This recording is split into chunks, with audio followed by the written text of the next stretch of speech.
Bagi peternak domba pemula, ada aktivitas yang akan menentukan keberhasilan beternak dombanya atau tidak. Dan ini sangat simpel, tapi banyak disepelekan. Apa saja itu? Simak videonya ya.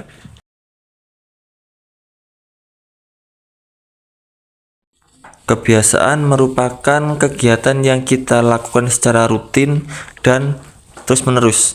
Salah satunya saat kita merawat yang namanya domba kita. Domba tidak cuman masalah untung rugi, pakan dan sebagainya, tapi ada kegiatan kecil yang harus kita perhatikan biar sukses.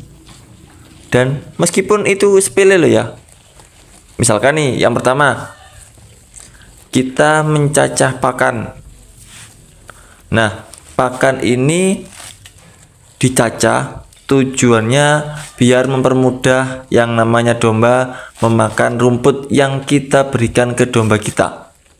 Dengan mencacah, maka domba akan mudah untuk mencerna daripada makanan atau rumput yang kita berikan ke domba. Bisa pakai chopper atau mesin, bisa pakai seperti saya golok, nah ataupun yang lain. Penting tujuannya harus dicacah. Yang kedua adalah melayukan pakan. Tujuannya adalah untuk mengurangi kadar air sekaligus menekan yang namanya permasalahan kembung pada domba. Sekaligus juga misalkan ada hewan-hewan yang hinggap atau masih ada di rumput, itu biar bisa pergi, misalkan seperti ulat, seperti semut, kemudian hewan-hewan yang mengganggu atau yang hidup di rumput dan mengganggu domba kita nantinya. Kemudian yang ketiga, sebelum kita memberikan ke pakan, usahakan volumenya atau berat daripada pakan ini stabil. Untuk masalah ini biasanya peternak itu atau peternak senior itu mengatakan satu domba itu pemberiannya adalah 10% sampai 20%. Itu untuk pakan hijauan.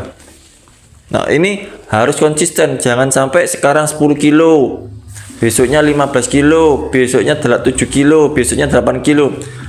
Karena alasannya susah mencari rumput. Nah, ini ujung-ujungnya nanti kesehatan domba kita nggak stabil, karena kebutuhannya kan harus selalu kontinu, diusahakan harus selalu ada.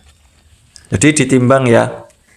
Kemudian adalah kita harus membiasakan yang namanya mengetahui kira-kira pakan apa sih yang disuka sama domba kita. Ini biasanya hubungannya dengan rapen, atau pada saat kita memberikan pakan pertama kali, mana yang paling disuka sama domba kita, mana yang tidak disuka kita. Jadi tidak cuman masalah setelah kita memberikan pakan domba, setelah itu kita tinggal. Enggak seperti itu ya sobatku. Dengan kita membiasakan mengetahui apa yang tidak disuka dan disuka, maka nanti domba akan lahap makannya. Nah, saat domba lahap makannya, otomatis nanti domba itu akan gemuk-gemuk karena suka tadi. Nah, kalau nggak suka, otomatis ada masalah nanti. Apakah itu permasalahan dari kesehatannya, apa permasalahan daripada perutnya, apakah permasalahan dengan janinnya kalau yang hamil dan sebagainya. Jadi kebiasaan yang sepele ini jangan sampai dilewatkan dan jangan dianggap remeh lah. Mentang-mentang domba yang penting kasih makan, kasih minum, beres. Tidak ya.